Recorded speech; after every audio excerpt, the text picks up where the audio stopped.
మొదటి కొరింథీయులకు రాసిన పత్రిక 3:16 మీరు చూడనక్కర్లేదు గాని వాక్యం ఇలాగ సెలవిస్తున్నది, ఇదిగో మీ దేహము దేవుని యొక్క ఆలయమై ఉన్నదని మీరు ఎరుగురా, ఎవడైనా నీ దేహమును పాడు చేసిన ఎడల నేను వారిని ఏం చేస్తాను, పాడు చేస్తానని అపోస్తలుడైన పౌలు కొరింథీ సంఘములో ఉన్న యవ్వనస్తులను ప్రత్యేకించి అందరిని కూడా ఉద్దేశించి హెచ్చరిక మాటగా ఆయన చెప్తూ వచ్చాడు.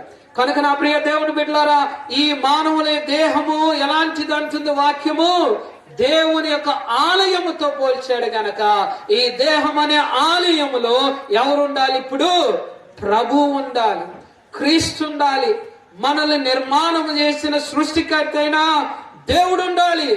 దేవుడు లేకపోతే మనం ఏమైపోతామో బాగా మీకు గుర్తు ప్రియ దేవుడు వెళ్ళారు.